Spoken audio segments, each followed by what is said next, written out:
Este vino en testimonio para que diese testimonio de la luz, a fin de que todos creyesen por él. No era él la luz, sino para que diese testimonio de la luz. Aquella luz verdadera que alumbra a todo hombre venía a este mundo. En el mundo estaba corporalmente y el mundo por él fue hecho, pero el mundo no le conoció. A lo suyo vino y los suyos no le recibieron. Esta es, como decía yo, probablemente la paradoja en la historia de la humanidad más trágica. Dios mismo, en persona, transitando como Emmanuel en medio de la sociedad. Sin embargo, quienes podían reconocerlo, quienes tenían la historia para reconocerlo, la tradición histórica, bíblica, su propia historia como nación, no fueron capaces de reconocer que ese era el Cristo, el Mesías que tanto esperaban. Dios encarnado. ¡Qué tragedia para la humanidad! Por supuesto que su plan eterno era así, que no se conociese todo. Yo entiendo esa doctrina teológica, conozco bien eso. Pero quiero, a partir de este examen histórico que vamos a hacer en una primera parte, poder sacar algunas conclusiones para nosotros. Para abundar un poquito más en esta idea de este Dios extraordinario habitando en medio nuestro. Solo para confirmar, Colosenses 1:15 al 17, Él es la imagen del Dios invisible, el primogénito de toda creación, porque en Él fueron creadas todas las cosas, las que hay en los cielos y en la tierra, visibles e invisibles, sean tronos, sean dominios, sean principados, sean potestades. Todo fue creado por medio de Él y para Él. Él es ante todas las cosas y todas las cosas en Él subsisten. Y este Dios se encarnó y transitó 33 años para que fuera reconocido, para que fuera visto, para que fuera seguido. Sin embargo, la gran paradoja de la historia, y espero hacer una reflexión al final de si acaso nosotros podríamos caer en esta situación o no, fue que no lo reconocieron. Si Jesús hubiese aparecido en Grecia, en Atenas, sería un loco, nadie entendería qué hace este. Pero nació donde tenía que nacer, vino a los suyos y los suyos no lo reconocieron, no lo vieron, no lo identificaron. ¿Por qué? Es la pregunta que quiero intentar responder ahora. Contemporáneamente a Jesús existían varios grupos. Algunos de ellos, los esenios, saduceos, fariseos, herodianos, celotes, en fin, una serie de grupos más. Casi todos ellos entraron en conflicto con Jesús, casi todos. Cada uno pisando su doctrina, creyendo lo que ellos creían nomás. Por ejemplo, los saduceos, ese primero ahí arribita en la derecha, son los sacerdotes. La casta más privilegiada de la época. Son los sacerdotes que ministraban en el templo. Era la clase más rica, la más pudiente, los aristócratas, la clase más alta, muy ricos. Era mayoría en el Sanedrín también. Ellos no creían en la vida eterna, no creían en la intervención divina, no creían ni en ángeles ni en la resurrección tampoco. Era bien rara. Solo creían en la Torá y regían su vida solo por la Torá. Los fariseos, arribita ahí, al lado, significa santos y apartados. Hombres comunes y corrientes, mercaderes, ricos también, minoría en el Sanedrín y creían todo lo que no creían los saduceos. O sea, creían en la vida eterna, creían en los ángeles, creían en la intervención divina, etc. Todo lo que no creían los saduceos, que eran los sacerdotes, imagínense, ellos lo creían. Otro grupo, los herodianos, una familia real en Palestina, ellos anhelaban, su premisa era expulsar al Imperio Romano y ser ellos la casa real en Palestina, establecerse ellos en vez del César. Y los celotes eran los más pobres, ultranacionalistas, violentos. La idea de ellos era expulsar al Imperio Romano por la vía armada. ¿Les suena? Algunos andaban con dagas, con espadas, y se jactaban de matar romanos, de caerles encima y matarlos. Eran como el Frente Patriótico Manuel Rodríguez, una cosa así. Un discípulo era celote, Simón. Ahí abajito, ahí está. ¿Ok? Ese es el panorama, más o menos. Lo que quiero decir en esta breve reseña es que la mayoría de ellos entraron en conflicto. Pero, ¿por qué entraron en conflicto? Porque le preguntaban cosas a Jesús para que Jesús le respondiera, pero lo que ellos esperaban es que la respuesta que diera Jesús estuviese de acuerdo a lo que ellos pensaban. Entonces, el rechazo o la aceptación de Jesús en estos grupos era o se establecía siempre y cuando Jesús le diera una respuesta de acuerdo a lo que ellos esperaban, a lo que ellos creían, a lo que ellos, su estructura ideológica tenían. Por ejemplo, los saduceos. Probablemente los saduceos en Marcos 11, 15 al 18 eran los que estaban en el templo vendiendo o parientes de ellos. Estos saduceos no creían en la vida eterna ni nada, entonces había que pasar los chanchos acá. La riqueza era válida aquí.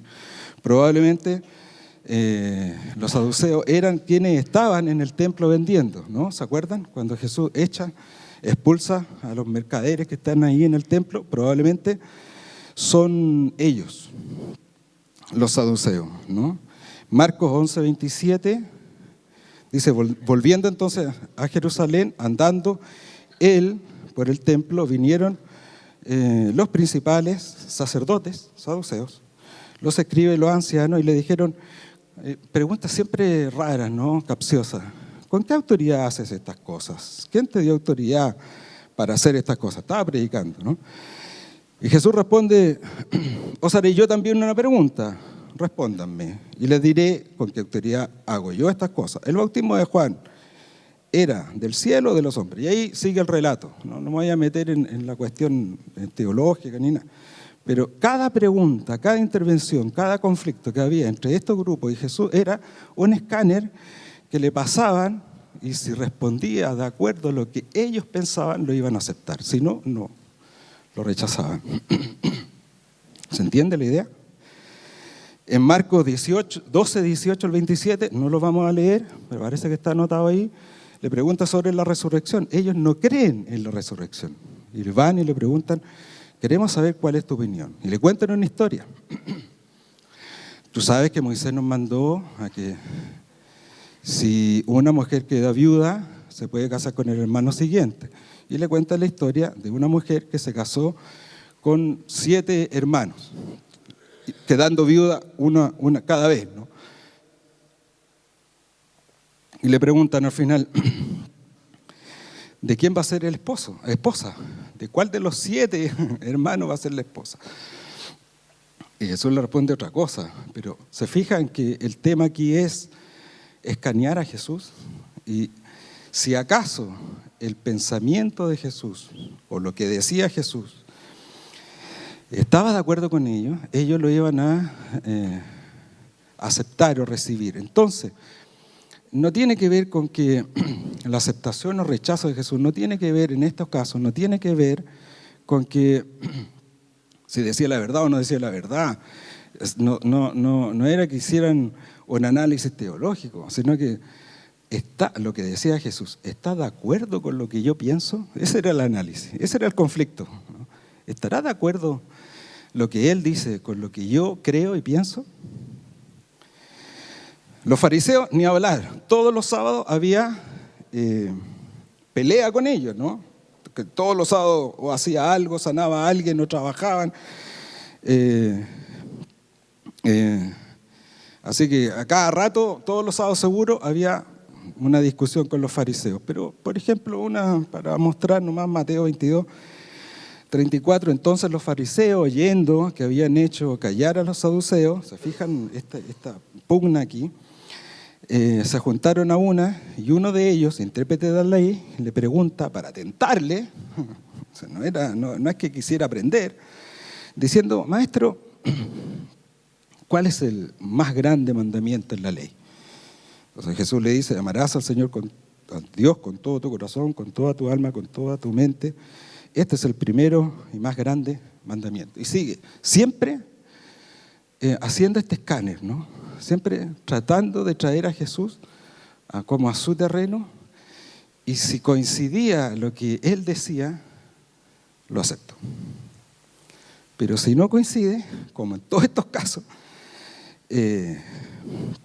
lo rechazaban. Esa fue la razón principal, ideológica, por qué, viniendo lo suyo, ellos no fueron capaces de verlo, no fueron capaces de reconocer quién era él, siendo que lo esperaban, siendo que el Mesías era ansiado y esperado, este libertador, este Mesías que le iba a dar la libertad, que le iba a dar la salvación también. Lo entendían algunos de un modo y de otro, pero todos estos grupos, a pesar de que tenían diferencias, todos básicamente esperaban la venida de este Mesías. Sin embargo, estando ahí, estando presentes, viéndolo, escuchándolo, no fueron capaces de verlo. Quiero hacer la reflexión de por qué pasó eso. Por eso traigo a colación este análisis un poquito, no un poco, entero histórico, de qué pasó, y solo mostrarle algunos botones ahí de muestra. Los herodianos, por ejemplo, esto ya, Mateo 22, 15. Entonces se fueron los fariseos y consultaron cómo sorprenderle en alguna palabra. Y le enviaron los discípulos de ellos con los herodianos, otro grupo, ¿no? Estos querían expulsar al Imperio Romano y quedar ellos como casa real en Palestina. Esa era su ideología, digamos. Diciendo, siempre estas preguntas son así, tan cínicas, ¿no? Dice: maestro, sabemos que eres amante de la verdad, muy cínico, y que enseñas con verdad el camino de Dios, y que no te cuidas de nadie. O sea, le dejan ahí tirada, o sea, no me respondas cobardemente, ¿eh? Porque no miras la apariencia de los hombres. Dinos, pues, ¿qué te parece? ¿Es lícito dar tributo al César o no? El escáner otra vez. Ellos estaban contra el Imperio Romano, lo querían expulsar ahí, ellos querían ser, y le preguntan sobre los impuestos. Jesús, no me interesa la respuesta, no es el tema de hoy analizar la pregunta y la respuesta, sino que quiero que observen y aprecien cómo cada grupo, cada persona se enfrentaba a Jesús con una serie de cuestionamientos, con una serie de preguntas, pero que en el fondo de lo que se trataba en el corazón era de evaluar a Jesús, de escanear a Jesús. Si Jesús hubiese dicho aquí, imposible, ¿cómo pagar impuestos al César? Entonces, eres herodiano, vente para mi grupo, digamos. Eres de los que estás de mi parte. Entonces, te sumo y tú eres entonces uno de los nuestros. O sea, nunca ninguno de estos grupos, viendo la luz, aceptó esa luz. Nunca la pusieron bien. Esto es, bueno, de los celotes, solo para terminar, casi no hay, solo sabemos que Simón era celote, y Mateo 26, 51 probablemente ese discípulo que sacó un arma y le cortó la oreja al soldado romano, probablemente o seguía esa corriente, o era un celote, o simpatizaba con este frente patriótico, no sé qué. Lo terrible de esta cuestión está en Juan, capítulo 3, 19. Miren lo que dice aquí. Esto es, bueno, vamos a ir a la pregunta y ya nosotros qué. Pero Juan 3, 19, mira lo que dice. Y esta es la condenación. ¿No? Que la luz vino al mundo, pero los hombres amaron más las tinieblas que la luz, porque sus obras eran malas. Los hombres prefirieron quedarse donde estaban, no ver esa luz, no recibirla, no involucrarse con esa luz, sino que seguir parados en su manera de pensar, en su forma de pensar, y no salir de ahí. Prefirieron eso. Por supuesto que hay aquí, los que saben hermenéutica me van a criticar por algo que estoy sacando, no de contexto, pero bueno, no me voy a meter en... Era su plan pero esto es lo que condena al mundo. Por eso digo que es una gran tragedia para la humanidad, es una gran paradoja para la humanidad, que estando Él, pudiendo verlo, escuchando su voz, entendiendo lo que Él decía, siendo Él la luz, se personificó, se encarnó, estuvo como Emmanuel en medio nuestro, sin embargo no lo reconocieron. ¿Por qué no lo reconocieron? Esa es mi tesis hoy. ¿Por qué? Porque cada uno enfrentó a Jesús desde su ideología, desde su mundo, desde su práctica, desde su forma de pensar.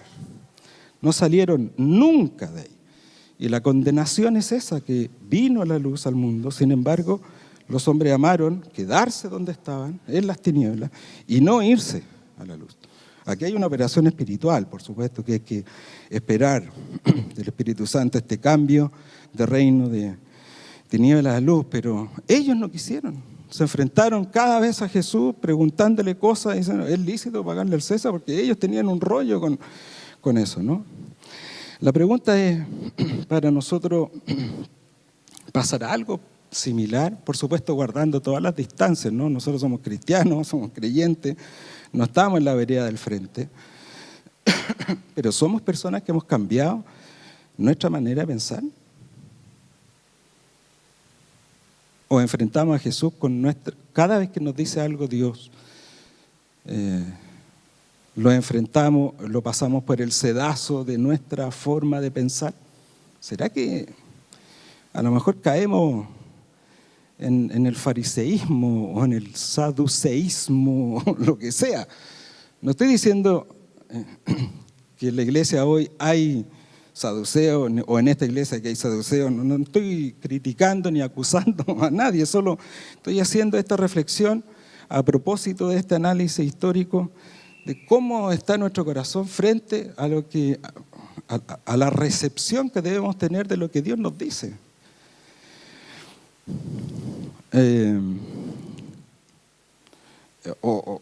Por ahí, si somos honestos, actuamos como cualquiera de estos. O sea, si Dios nos dice, hay que congregarse, hermano. Dios, porque la organización también nos dice que hay que congregarnos, los pastores locales nos dicen eso. Pero el decir que congréguense, hermano, es una cosa que Dios nos dice, no es que, por supuesto, los que están aquí repiten la instrucción, pero es una instrucción de Dios. Cuando Hebreos dice, no dejen de congregarse como algunos tienen por costumbre, ¿qué está diciendo? Lo que dice, no está diciendo que congregarse sea bueno o sea malo, no está emitiendo un juicio de valor. Lo que está diciendo ahí es que hay algunos hermanos que tienen la costumbre de asistir y hay hermanos que tienen la costumbre de no asistir. Eso es lo que está diciendo. Y el autor de Hebreos nos recomienda ser del grupo de hermanos que tienen el hábito de asistir. Eso es lo que está diciendo. Es una recomendación que damos siempre, todos los que tenemos más tiempo y más madurez, recomendamos sean hermanos de aquellos que se congregan habitualmente. No eres mejor ni peor, pero es una recomendación. Sean puntuales también es otra recomendación. ¿Se entiende? Dios habla de diversidad de modos. Quiero que ya vamos a terminar, va a ser una intervención breve. Vamos a Juan capítulo 10. Bueno, sí, vayan. Entonces, ahí puse en negrita, acepto lo que me dicen o paso el filtro. O sea, si lo que me dicen concuerda con lo que yo creo, lo acepto, y si no concuerda con lo que yo creo, pienso, ¿lo rechazo? Esa es la pregunta que les quiero plantear hoy día. ¿Acepto de buena manera lo que me dicen o simplemente la rechazo? Vamos a leer algunos versículos del capítulo 10 que es muy interesante. Juan aquí nos enseña que la condición para ser o no ser oveja está en el hecho de si oímos su voz y le seguimos. Con esto se nos cae toda categoría o categorización de miembro, de membresía. Aquí no hay, podemos crear cualquier categoría o checklist, como le dicen, para definir si alguien es miembro de una iglesia o no es miembro. Habitualidad, tiempo, en fin, podemos hacer un listado. Pero Juan aquí nos coloca en una disyuntiva tan sencilla, tan amorosa, tan dulce, pero tan radical. Juan, vamos a pasar ahí a Juan 10, pero es tan radical Juan aquí, amoroso, tierno en sus palabras, que nos compara con ovejitas, pero si esa ovejita, para que sea ovejita, tiene que oír la voz, no simplemente estar en el rebaño, no porque estás en el redil o en el rebaño, eres ovejita. Eres ovejita si tienes la cualidad o el discernimiento o la vida espiritual de oír su voz de las distintas maneras, por la escritura, por consejos pastorales, por la dirección de un discipulado, etc. O sea, Dios te va a hablar de muchas maneras. No estoy refiriéndome aquí a escuchar la voz audible, ni que Dios me habló en la oración, ni me tengo que ir a China, no. Quiero abordar temas prácticos, sencillos.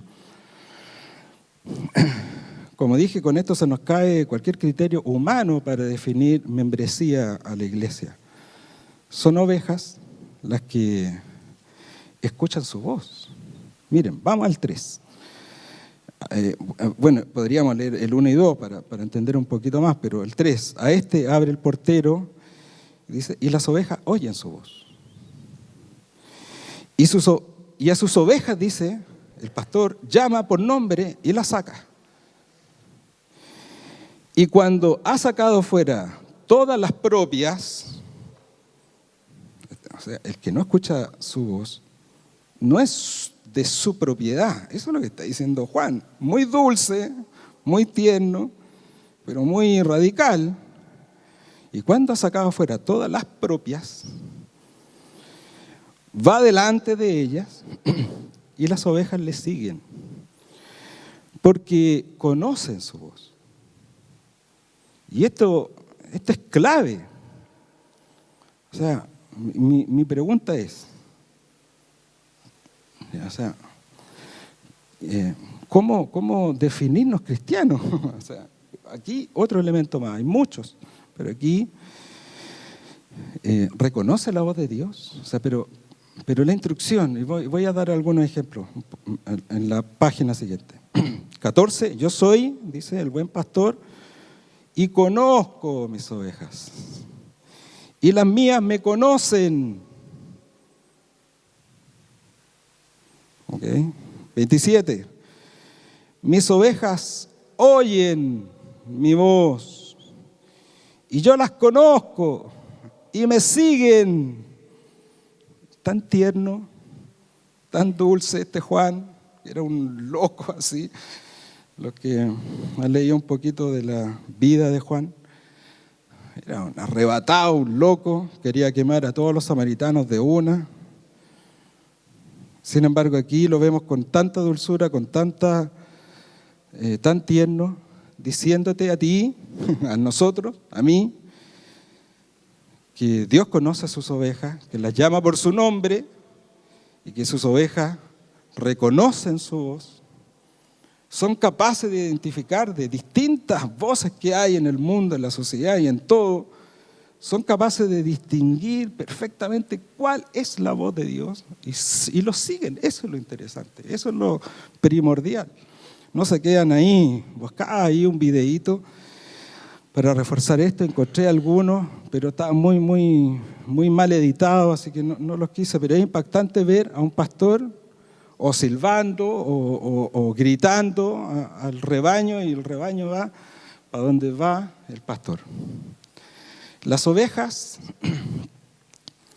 no tienen ni un brillo, como animal, digo.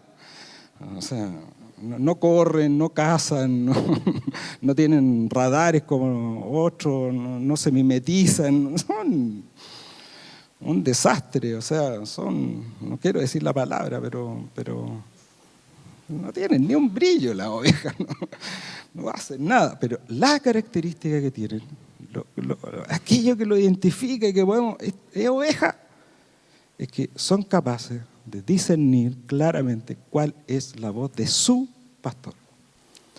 Y le pueden gritar de cualquier lado, le pueden silbar de cualquier lado, pueden mandar perros por todos lados, pero ellos siguen a su pastor. No van detrás de otro. La única gracia, aparte la lana, por supuesto, pero es muy interesante porque para vestir a otros se tienen que quitar todo ello, se tienen que entregar todo para ocupar esa lana. Pero no tienen ni un brillo, hay animales que se mimetizan, que nadan, que corren, que tienen radares, y este no tiene ni un brillo. Oír la voz del pastor, pero no me estoy refiriendo a la organización, no me estoy refiriendo a Hernán, no me estoy refiriendo a Agustín o Renato, no me estoy refiriendo, por supuesto que son parte de este canal que Dios utiliza para hablarnos, pero la Escritura también, el discipulado. ¿Cuántas veces hemos estado en el discipulado, los que tratan de discipular, los que tratamos de discipular, diciéndolo, insistiéndolo una y otra vez, y parece que no escuchan nada, no oyen nada? Pero reflexionemos sobre esto para ir ya casi terminando. Cuando el pastor te dice, congrégate, la ovejita oye y se congrega. Eso es oír y seguir, no es ir a la China. O sea, si te mandan para allá, bien. Llega temprano a reunión, hermano. La ovejita llega temprano. Asiste a reunión en casa. La ovejita va a reunión en casa. Cuando el pastor dice, discipúlate, la ovejita busca un hermano y se discipula. Cuando el pastor dice, cómprale flores a tu esposa, la ovejita compra flores. Cuando el pastor dice, cómprale un muffin de arándanos, Neira, esto es para ti. La ovejita compra el muffin de arándanos. Cuando el pastor dice, insisto que no estoy hablando de los locales, ¿no? Dile a tu esposa que es preciosa y sustituible, la ovejita llega a la casa y le dice a su esposa, eres hermosa. ¿No? Cuando el pastor dice, mujer, respeta a tu esposo, la ovejita es sumisa y respetuosa. Cuando el pastor dice, hijos, honren a sus padres, las ovejitas respetan a sus padres. Podemos agregar 100. O sea, ¿está claro? Cuando el pastor dice, toma tu cruz y sígueme, la ovejita se niega a sí mismo y toma su cruz. Cuando la ovejita dice, el pastor dice, abre tu casa para que sea un lugar de bendición para otro, la ovejita hospeda. ¿Entiendes lo que quiero decir? Porque de lo que se trata está en Romanos 12:2. Porque de lo que se trata, el desafío de nuestra vida, el leitmotiv, el motor, no sé si el motor, pero la meta, que no se conformen a este siglo, sino que transfórmense por medio de la renovación de vuestro entendimiento para que comprobéis cuál sea la buena voluntad de Dios, agradable y perfecta. En la medida que no entremos en este proceso de transformación acá, vamos a seguir pasando a Jesús por el sedazo de lo que yo creo, lo que yo pienso, lo que me conviene, de lo que me gusta. Y vamos a terminar como estos grupos, no rechazándolo abiertamente, o sea que no nos vamos a caer en ser herejes ni vamos a perder la salvación, pero vamos a estar rechazando lo que Dios dice, lo que Dios nos instruye, lo que Dios nos está pidiendo, en cosas tan prácticas, tan sencillas, tan simples de hacer. Sin embargo, las ovejas, sus ovejas, son capaces de escuchar su voz y de seguirlo. Entonces, muy sencillo, breve, pero estábamos todos súper contentos. Y dije, mientras estábamos ahí cantando, dije, no, traje algo completamente diferente. Bueno, a lo mejor van a esperar que hable de la resurrección, no sé, o de los huevitos de Pascua. No es bíblico, pero son tan ricos que cómprenlos nomás, que no hay drama. Pero eso, oremos. Esta es la parte más difícil para mí porque no sé cómo será. Pero me gustaría, si me conceden, quizás los músicos, cantar, ¿es posible? Que suban y cantemos la primera canción, la primera. ¿Es posible o no? ¿Les parece? ¿Es posible o sí?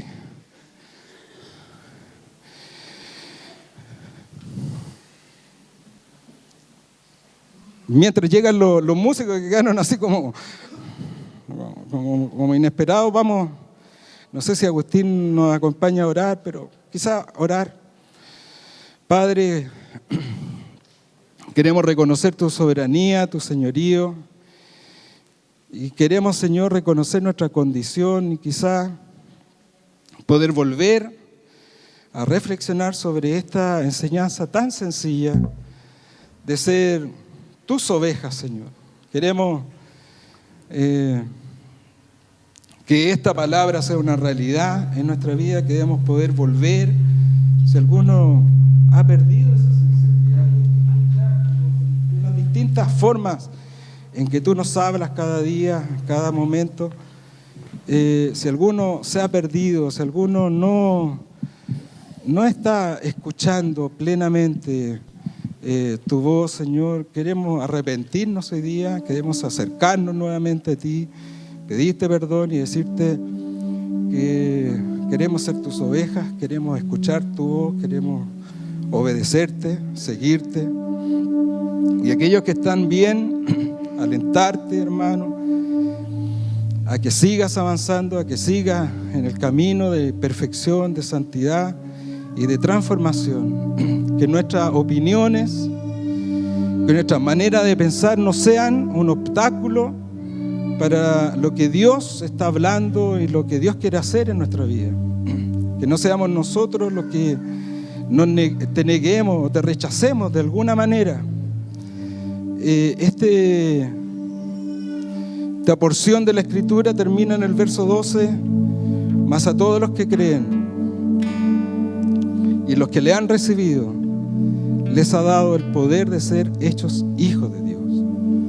Así termina esta porción. La cortamos en el 11 para poder explicar que quizás nuestra condición del corazón sea pasar demasiadas cosas que tú nos dices por el sedazo de nuestra manera de pensar, nuestra ideología, nuestra doctrina, Señor, y queremos entregarnos completamente a ti y que nuestra mente comience a ser transformada a través de tu palabra y escuchando tu voz con toda claridad y siguiendo lo que tú nos dices. Que no seamos nosotros ni nuestra manera o forma de pensar un obstáculo para lo que Dios está haciendo en medio nuestro, para lo que Dios está haciendo en mi vida. Que no sea